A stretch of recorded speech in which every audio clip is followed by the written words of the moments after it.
I started life as a banker, junior executive training program kind of stuff, and ended up in the trust department. Well, at that time, they would volunteer me for the United Way campaign, and finally I ended up sitting on a lot of nonprofit boards. And because I was a banker, they usually made me treasurer of the charity.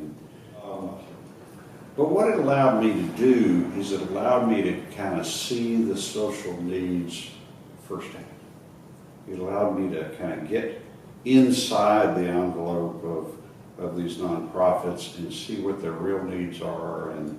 And once you start understanding how a lot of our citizens work and how some of the social institutions actually work against them, then you start saying, well, what's my role?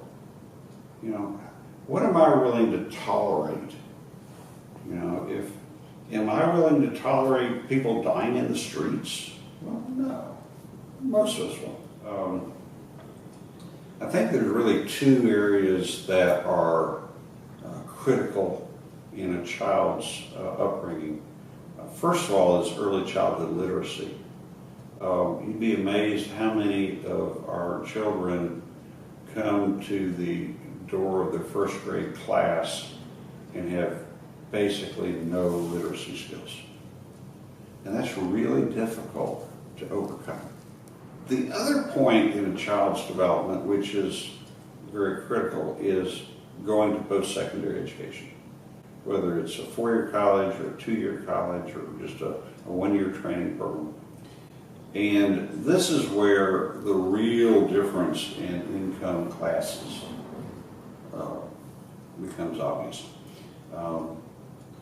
Middle class kids go to college because they've always thought that they would be going to college, that they needed for long-term financial security, they needed to get good jobs.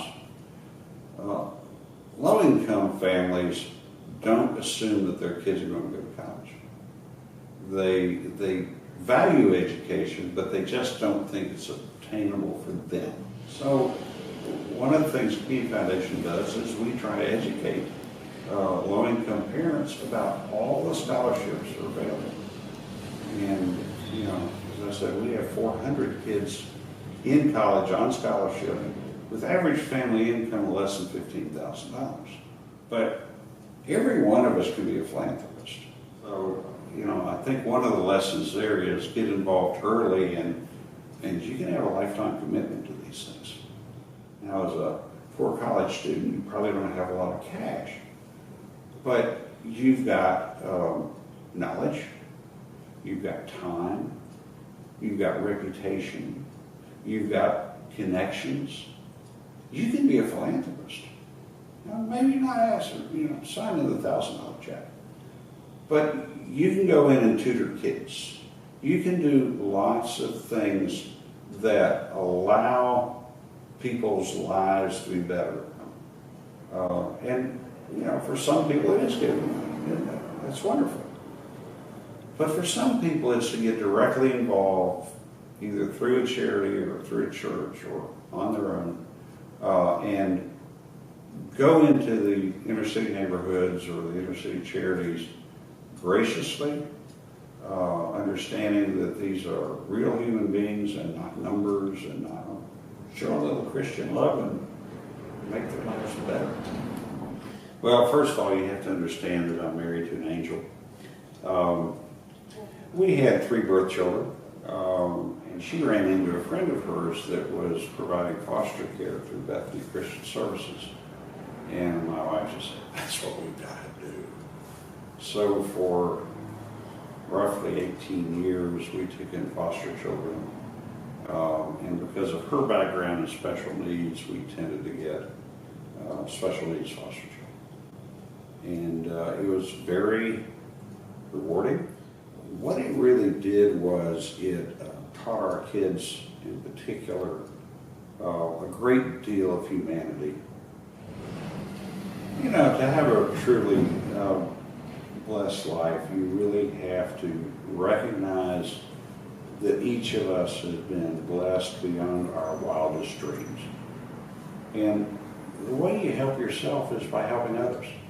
And to think that I can significantly impact somebody's life and with literally a minor part of my time or efforts, I think is exciting.